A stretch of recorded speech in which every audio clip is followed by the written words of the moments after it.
Welcome in, everyone, to another episode of the Bastards of Boston Baseball. And sadly, the Red Sox winning streak has come to an end. They lose to the Kansas City Royals tonight, 7-2, your final score. Dustin May, not impressive in his Red Sox debut. Plenty to get into there, but some good news as well. Earlier in the day, Roman Anthony signing a massive 8-year extension with the team. So, with the bad, there was some good. So we will get into all of it with you. I'm your host, Jason Kelly. I'm here with Chris Felico and Mark Jacaris. Guys, not exactly how we wanted this one to go. We were hoping for a series sweep, but Dustin May, your newest acquisition, this is the guy that we were all worried about, and I think there's reason to worry. Mark, I'll start with you. How'd you feel about May's performance tonight? Not great. I mean, what did he go? 3 2/3, I think. And the Dodgers were about to send him into the bullpen anyway. So he comes here. He gets a chance to start. I mean, I don't know. He wasn't like terrible, but like, you got to give me 5. And I don't think Alex Cora had a lot of confidence in him. He was kind of pumped up out there, though. I don't know if you guys noticed that when he was striking dudes out, he was kind of, fired up. I think he kind of liked the Fenway energy, but you can't go, less than 4 innings. I mean, at that point, you're just an opener. So I wasn't impressed. Yeah, he was definitely animated. There's no doubt about that. Brought a lot of energy, which, I mean, that much I did appreciate. And I think, the vibes were pretty high coming into today. Obviously, we had already won the series, looking to get the sweep, looking for 2 sweeps in a row, and playing phenomenal baseball at Fenway. And then obviously the 8-year, potentially, I think 9-year extension, depending on how things go with the Rookie of the Year for Roman Anthony. And I mean, like I said, the vibes were about as high as they're going to be. 7-game winning streak. Red Sox fans, including us on this podcast, were starting to think like, all right, there's a good potential. We're not going to re-sign Roman Anthony, or, it's going to get to a place where it's going to get, the money's going to get driven up to a number we're not going to be comfortable with. And I think, we'll get to the contract itself later, but he signed the deal. And I thought May was, he was okay in the beginning. Wasn't great. I mean, he was shaky from the start. He didn't have much command or control. Obviously hit a couple of batters.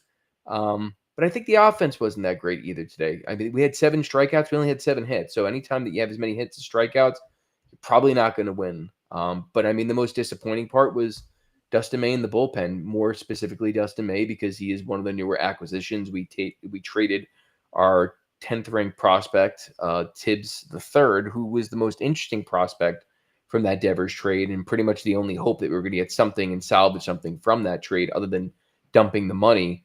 And that seems to be gone at this point. So unless there's some sort of 180 that Dustin May is going to do, not feeling too great about him. Yeah, and Craig Breslow looked like a hero when the Roman Anthony news came down. And everyone said, wow, good for Craig, good for this team. That was really awesome. Like, that's one way to make the Red Sox fans like you again after having a lackluster trade deadline. And some of that is true, but then you get to actual game time, and Dustin May's on the mound. And I agree, he wasn't horrible. He didn't get, his lips ripped off. He was inefficient. Only went 3 2/3. He threw way too many pitches for that short of an outing. His command was all over the place, and I think this is why the Dodgers said, you know what, we're good. We don't need this guy. And I said it on the show last night. If the Dodgers don't want somebody, that's a massive red flag, because they are trying to win every single year. They accumulate as much talent as they possibly can. They spend as much money as they want. They don't care. And that's their thing. So if they're saying to a 28-year-old pitcher who has supposedly a pretty good pedigree and was once a high pick, if they're saying to him, like, yeah, we're good, you can have him, that's a huge red flag. So I'm not going to crush Dustin May tonight, because I think that there's still something there that they can work with. This is only his first start, but it was very shaky. And this is where games like this kind of make you look back at the deadline. And you go, you only got Steven Matz and Dustin May. And if this start was occupied by a pitcher of somewhat better caliber. Not, and it doesn't have to be Joe Ryan, right? If Joe Ryan, if those sweepstakes were as bad as we thought, and they were asking for the moon and more from the Red Sox, fine. What if it was Sandy Alcantara? What if it was one of those guys on that next tier that's a tier above Dustin May, but not quite Joe Ryan territory? Or, what if it was like a Dylan Cease that from all indications, San Diego was trying to get rid of him in the last hour of the deadline. I just wonder if it would have been different, and I think you ended up with Dustin May, and this guy's going to be kind of a project. And so every 5 days, if they insist on keeping him in the rotation, this is kind of what you're going to get. You're going to get some shaky starts. There might be a start here or two where he looks really good, but for the most part, it's going to be shaky, and you're going to need the offense and the bullpen to pick him up. And unfortunately, tonight, neither did so. Yeah, I really wish we had a healthy Tanner Houck,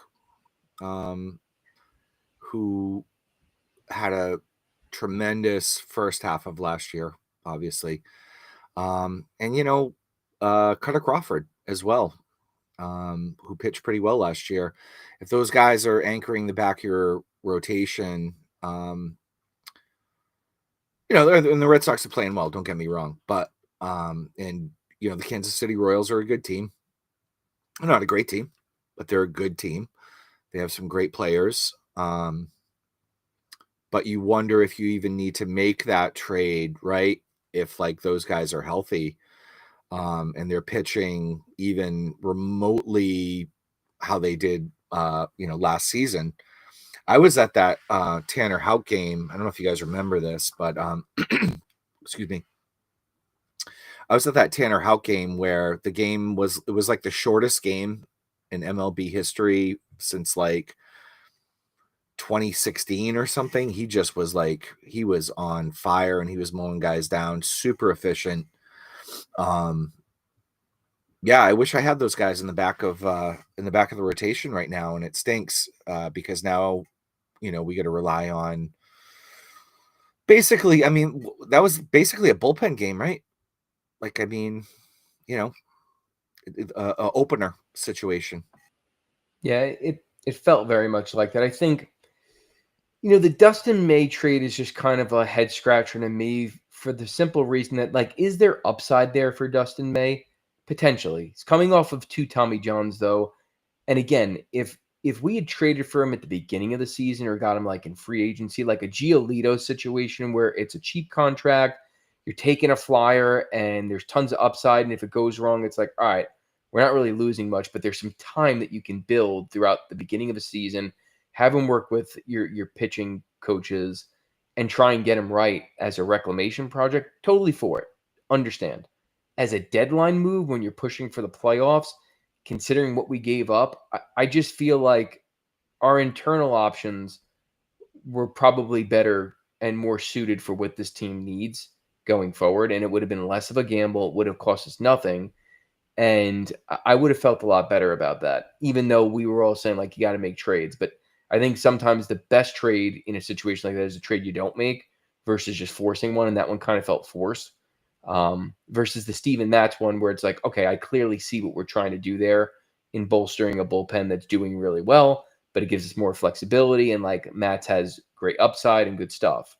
So it's disappointing, but what I will say is it all on Dustin May tonight? No, there's a ton of things that went wrong in that game, and it seems like we were probably just due to lose at that point. But yeah, again, if we're talking about Dustin May, like, it's disappointing. It's a head scratcher. I don't fully understand it. What I do think is it does is, we have that flexibility. And for me, I'd like to see, the next couple of months, especially if like we're going to have our foot on the pedal and we kind of build this gap and we're not kind of just sitting there like praying we get a spot, like we're the first wild card and we're still challenging the division. Take this time to like force Jordan Hicks, force Dustin May, to really understand, like, are these guys maybe bullpen? Which one's the odd man out? We already saw Alcari get basically DFA'd. There's a bunch of players right now I'd like to see either get sent down or potentially DFA'd. Speaking of which, we shift gears here. Yoshida. What are we thinking about that? So, and that's what I was going to ask you guys is, we know who they got. They got 2 pitchers, right? And we were sitting on this program, many people, other people were too, saying, they could use another bat. The lineup is starting to get better. Trevor Story's starting to heat up. Roman Anthony obviously is doing his thing. Jaron Duran was starting to heat up, but you still have this absence at both first base and DH because Yoshida, ever since he came back, he's had one good game where he had, I think he had like 3 hits in one of his first games back, and he hasn't done anything since. And, it's just the same old Yoshida just rolling the ball over, swinging at bad pitches. And your first base production has gone down a little bit. Now, Romy Gonzalez is still hitting, thank God. But Toro is starting to go backwards. He's starting to get exposed as kind of the 4A player that he is. So, again, you go back to that deadline, you look at it and you say, why didn't you go after a bat? You could have used another bat, even if it's just, someone to play at DH. And look, maybe they were out on Eugenio Suarez, who we all would love to see here, but maybe the price was too high. I know, Seattle gave up a lot to get him. So maybe the prices were too high, but at the same time, like, there has to be someone out there that's a little bit better than Masataka Yoshida. You don't have to, go out for Eugenio Suarez and go and get the biggest bat possible, but can you get somebody who can at least put the bat on the ball? I mean, the bottom half of your lineup tonight was all basically offers. And that was also Willier and Sadon. And you're going to get that from those guys. We've talked about it before. It's a streaky lineup. You're going to have nights like this where some guys aren't going to hit. Could you have gone out and gotten someone that, at least if they're not great defensively, who cares? They can at least hit. I mean, to me, that's the bigger second guess is you went out and got a mediocre reliever. You went out and got a below average starter, and you got 0 bats to add to this lineup. And tonight, that lack of offense rather, really showed. Yeah. Yoshida's hitting 222. His last 15 games, and this is going to be lower because it's not reflective of tonight. His last 15 games, he's hitting 188. I never understood signing him in the first place. And I don't know if you guys remember this, but like they were saying that Chaim Bloom basically was like,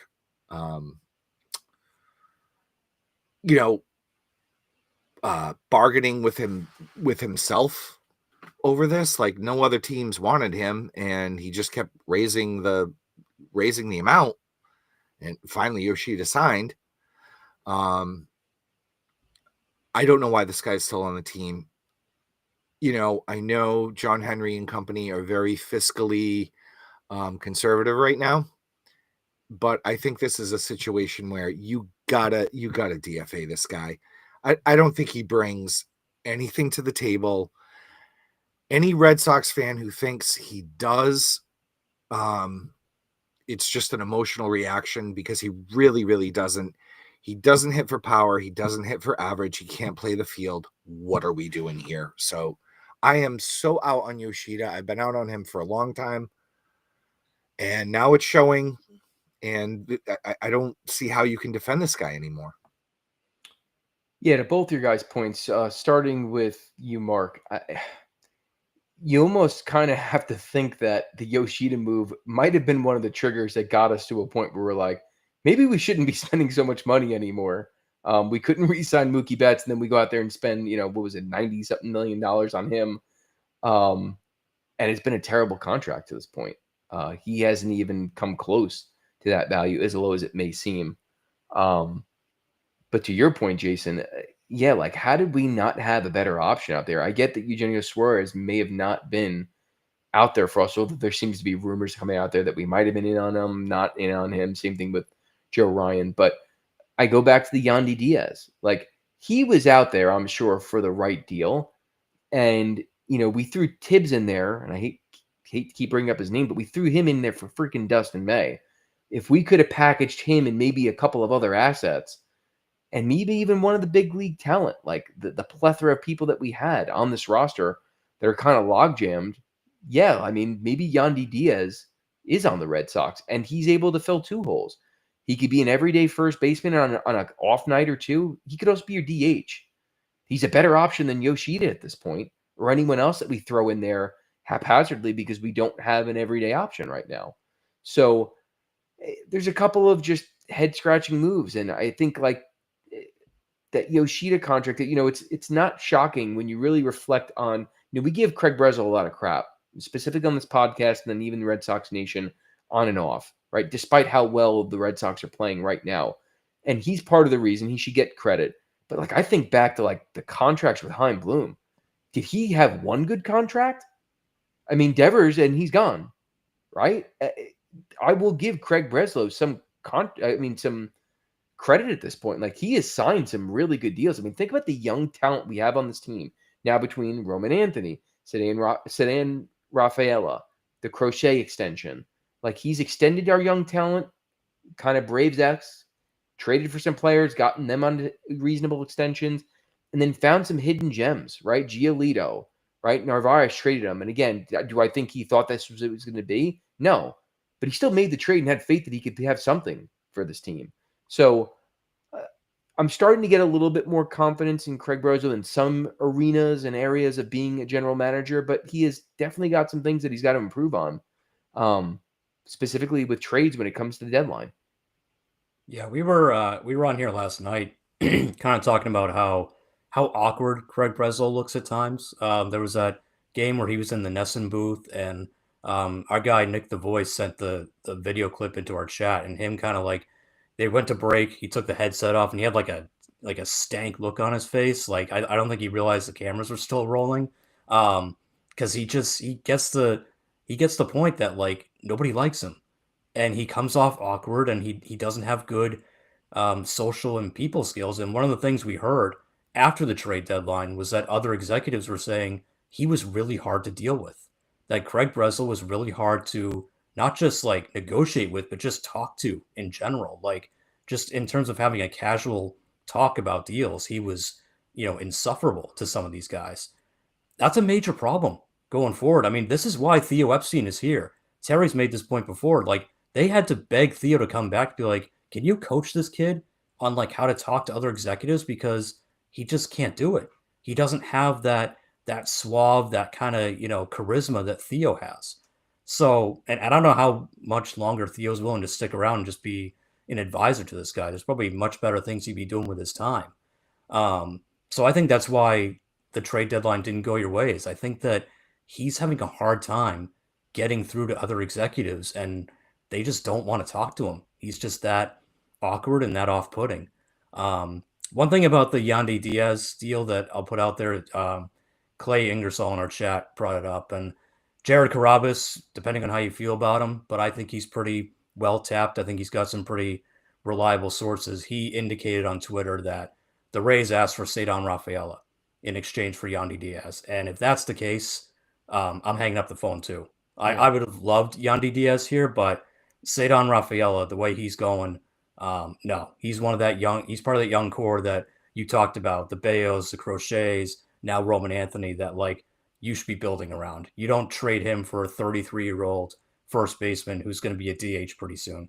So if that was the case, if that is true, and I tend to believe it is, then I'm not surprised they didn't get Yandy. But why not do something similar to what the Royals did? They went out and got Yastrzemski and they got Randall Grichuk to supplement their outfield. They basically went out and got their own platoon, right? Grichuk handles lefties, Yastrzemski handles righties. The Red Sox could have done something like that. You could have gotten Mike Yastrzemski for a song from San Francisco. They didn't want to hang on to him. You could have had your own platoon at DH with two veteran outfielders who have a little bit of pop, and look, if you want the added, sort of, whatever you call it, nostalgia factor of having a Yastrzemski in a Red Sox uniform, fine. But they could have done something like that. The Royals did it, no problem. And Craig Breslow couldn't pull it off for whatever reason. So that did kind of hurt, and it certainly shows in a game like tonight. But at the end of the day, we'll focus on sort of the big positive out of today, which is the Roman Anthony extension. 8 years, $130 million. Jeff Passan reported that there are escalators within that deal that could bring it up to a total of $230 million. I believe a lot of those are like if he makes Rookie of the Year or where he finishes in the Rookie of the Year standings. Probably a lot of just other statistical escalations, total at bats, stuff like that. But Roman Anthony, at least at this point, is poised to make, between 17 and 20 million a year for the next 8 years for this team. So, Mark, I'll start with you. I mean, when you saw the news, you must have been pretty excited, right? Yeah, definitely. it feels good to be able to lock up these young guys. I mean, if you've been touting prospects like the Red Sox brass has been doing, for the past, couple of years since like 2020, right? You got to get these guys signed. You got to get them locked in. And, I was thinking about this today after they signed Anthony. If they can win this year in the playoffs, get some wins, get some excitement at Fenway. By the way, one of the big changes this year from the previous couple of years is their record at Fenway Park. You guys know this. I mean, they said it tonight on the broadcast. They're playing really well at Fenway. The crowd's into it. Players feed off that. Last couple of years, it has not been like that at all. They've had a terrible home record the past couple of years. But if they can get these guys locked in, if they can win a series or, go deep, do a deep playoff run, these young guys who we have locked in, they're really going to feed off that, I think. And I think it's going to be a real positive thing for the ball club. And I know, Terry and I went back and forth on this today a little bit. Even at $230 million, if Roman Anthony hits those markers, I still think it's going to be kind of a bargain at this point. Yeah, it's for sure. Because, I mean, to your guys' point, if it's incentive driven, based off statistics and things that he's hitting, means he's probably doing well. And if he's doing well, $230 million is an absolute bargain in comparison to what, some of the young talent, even not so young talent in the MLB gets.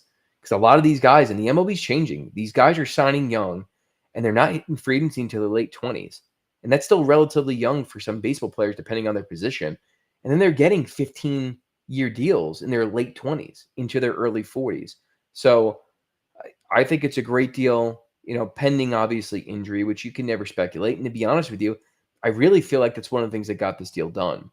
I think that Roman Anthony, I'm not saying his back situation. I know some people are like, oh, maybe his back spooked him. I think watching his friend, Marcelo Mayer, who he basically came up behind, he was ahead of him, and then his injury basically catapulted Roman Anthony past him, and then he just never looked back.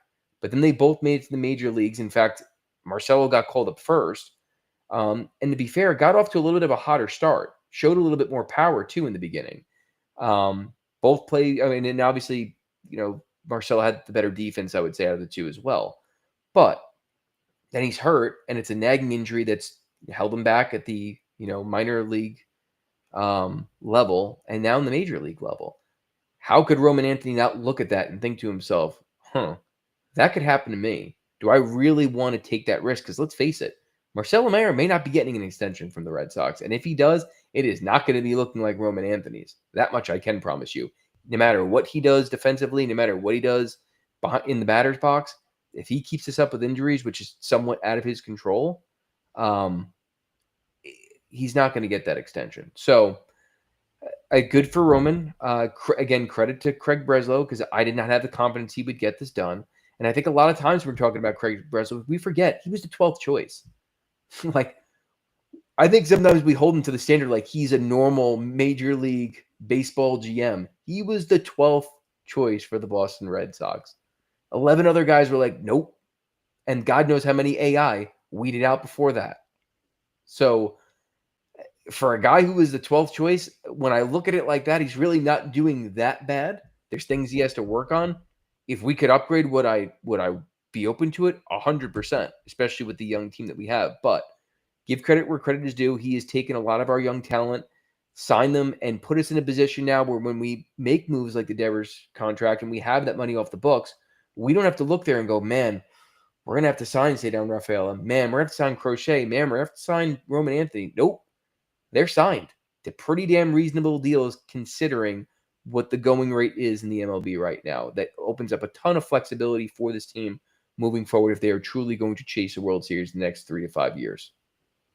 Yeah, I mean, we went from being a team the last couple of years that was solely built around one guy and it was Rafael Devers, to now being a team that's built around 3 to 4 guys that are under 26 years old. I mean, Crochet, Bayo, Sadon, Roman, these are now your building blocks. It's not just one guy that you're depending on. It's all those guys now. And this is where you start to build out from there. Now you're in a position where you can go out this fall and sign a true number 2 starter, whether it's Dylan Cease, whether it's Framber Valdez, pick your, not pick your poison, but just pick whoever you want to go after. Maybe you finally make a trade with Seattle. Maybe Seattle falls short again and finally goes, okay, we need to offload one of our pitchers and get some more offense in here. You have so many options now. You don't have just one guy with this massive, almost looking like an albatross kind of salary clogging up the works in Rafael Devers. So I give Breslow a lot of credit for getting the deal done. I think injuries certainly may have motivated Roman Anthony to sign. I mean, you mentioned Marcelo Meyer, and that is a good one. I think about Tristan Casas, who was approached with an extension, did not sign it, and now he may never be the same player again. I mean, he's going to come back. His career's not over, but there's no guarantee that Tristan Casas will ever be what he was supposed to be. That was a massive leg injury. So I think Roman Anthony looks at him and goes, oof, like, that's scary. I mean, I could just blow up my leg running down the first baseline. Now, less likely. I think Anthony's far more athletic than Tristan Casas is, but it can happen to anyone. Marcelo Meyer's a good athlete. He got hurt, like you mentioned. Injuries do happen. They're a real part of the sport. There are a lot of guys who miss a lot of time, and unfortunately, these teams that don't want to pay, too much money, they take advantage of that.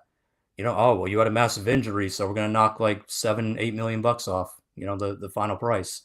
So I think that had a lot to do with it. I also wonder if this talk about a potential salary cap coming into baseball, I wonder if that has something to do with it. I think a lot of guys want to sign right now when teams are willing to hand out bigger contracts, because if that salary cap comes in, and who knows, I mean, we may be facing a massive lockout in 2027 with this issue, because obviously the players don't want it, but the owners do.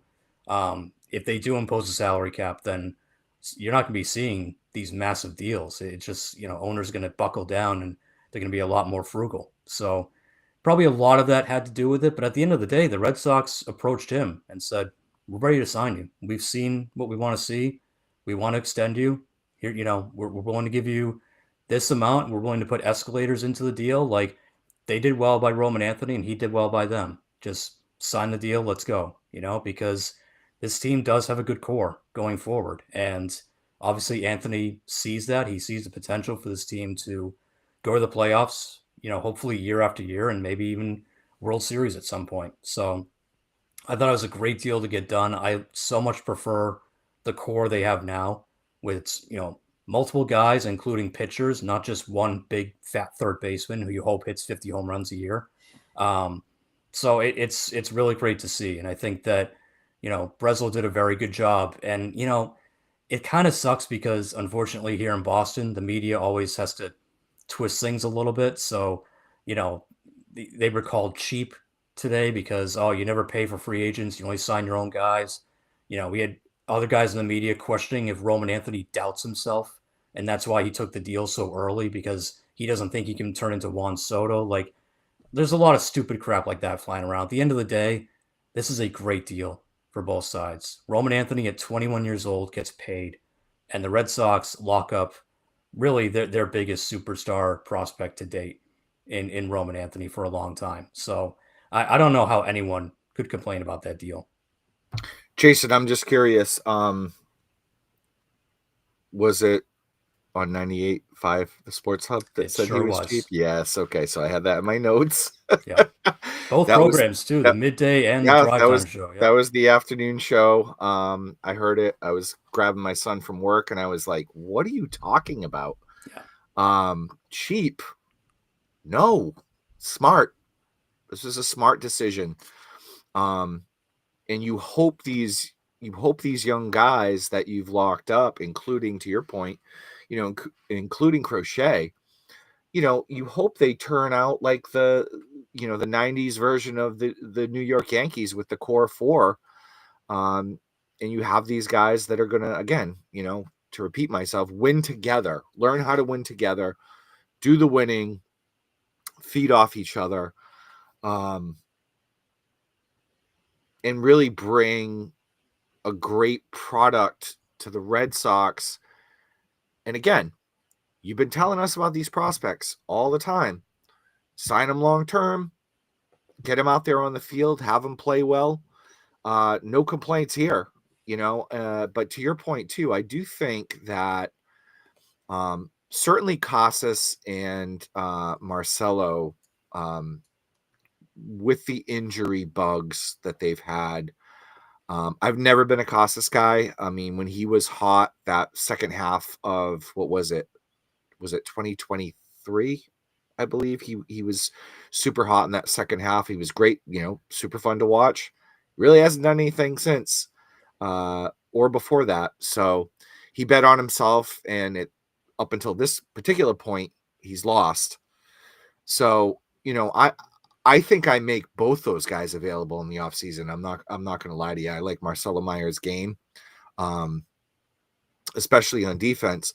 But if that means getting a top-notch pitcher, which we couldn't get at the deadline, I think, those guys are on the table for kind of a swap. Yeah, to your comments, Jason, about the media, I don't live up in Boston, so I don't hear the local media, but I can only imagine it's probably not different than New York. This is the same media that complained when we didn't re-sign Mookie Betts, right? So it's like you can't have it both ways, guys. You can't go, oh, let's wait till they're Mookie Betts and then try and sign them once they already are Mookie Betts, then not be able to. And then complain when you do get talent at a fair price while they're young. And it's kind of like buying a lottery ticket when you have 4 of the 5 numbers already and you just don't know if you have that 5th one yet. So we'll just put that aside. But let's just look at the economics of this, right? So you basically, even if you do have the kickers run in and it's $230 million, you essentially almost have both Cedar Rafaela and Roman Anthony for the price of Devers, right? Devers a little bit cheaper. But if you just look at this year, right, because he's a fat third baseman, and when you look at, like, even the defense, like, Cedar Rafaela is a better second baseman. That's not even his natural position. He could be a Gold Glover, and Devers is the worst third baseman defensively in the league 7 years in a row, right? And then you look at the offense. Between Cedar and Rafaela, 51 RBIs and then about 20 for Roman Anthony, it's about 71. Rafael Devers only has 78. And he's making a hell of a lot more right now than both of them combined. And if I look at both their batting averages, also better than Rafael Devers. And I get it. It's an off year for Rafael Devers. He might get back to what we're more accustomed to seeing. But Father Time is undefeated. Rafael Devers is not going to get any younger. He's probably not going to get into better shape as he gets older.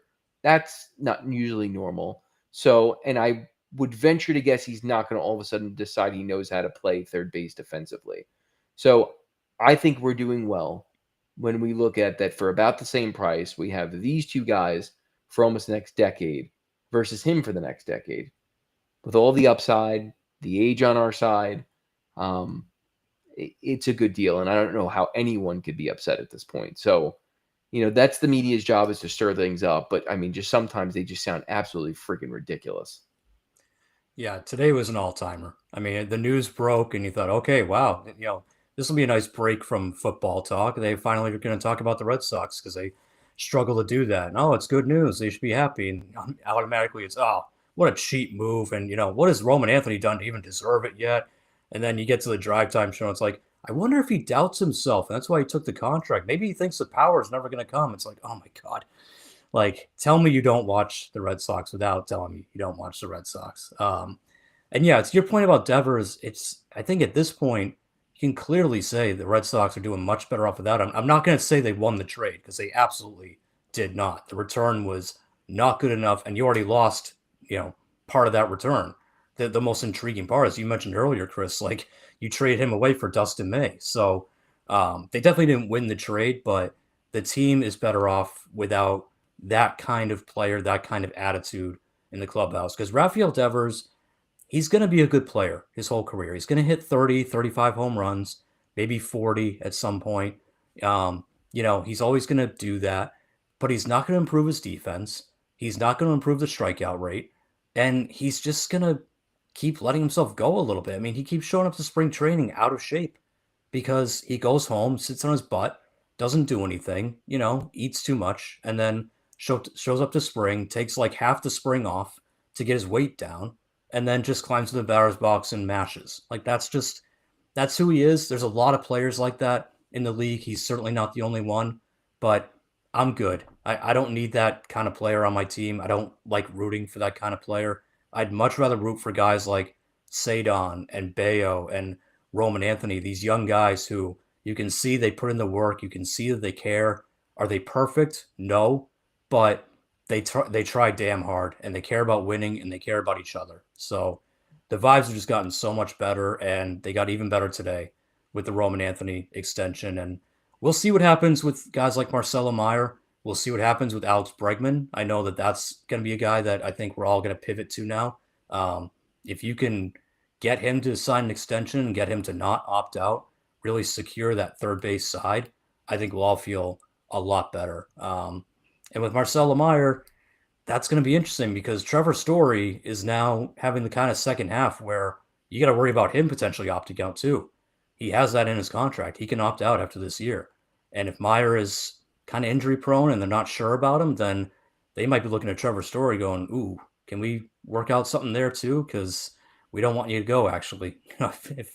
If you found the fountain of youth here, then, we'd like to keep you for a little bit longer. So it will be interesting. Greg Breslow still has some difficult decisions to navigate, but I will say trade deadline, I wasn't impressed, but so far with locking up the young talent and shaping the roster the way that he wants to, I'm pretty impressed with what he's done so far. So any closing thoughts before we head out?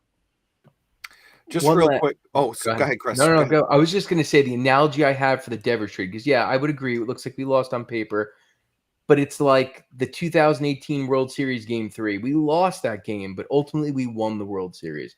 And that's how I feel about the Devers trade, because I still see a lot of animosity where it's like, oh, man, we got killed in this trade. It's like when you're dumping that much money, you're probably not going to win that trade. And I agree with you, Jason.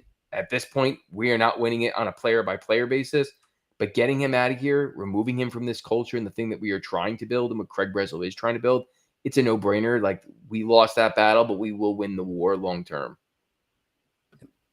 Yeah, Chris, and to your point, I think people may forget this. I mean, the Mookie Betts trade was a salary dump as well, because David Price was included in that trade. And that's part of the reason why they sent him out,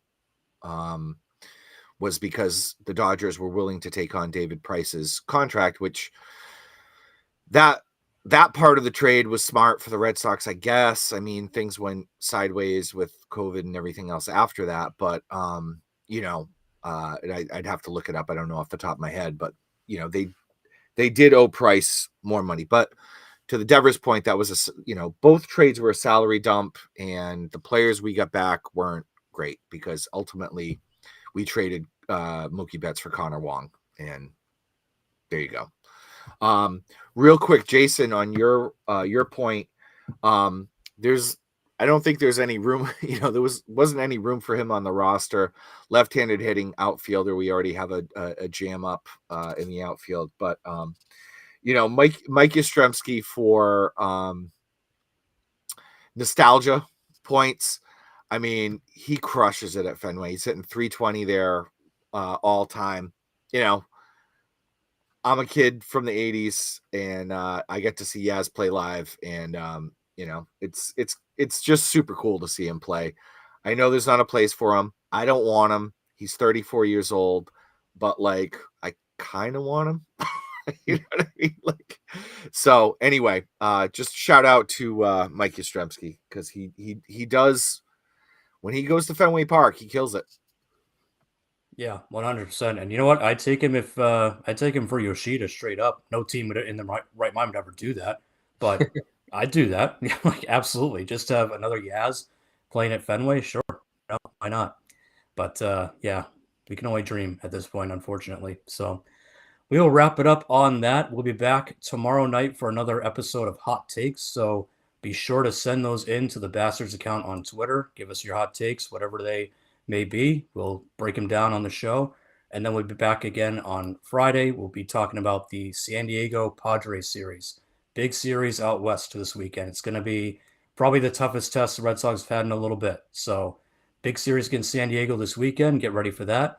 Otherwise, we will see you guys tomorrow night for Hot Takes. Everyone have a good rest of your Wednesday night. We'll see you later. Take care.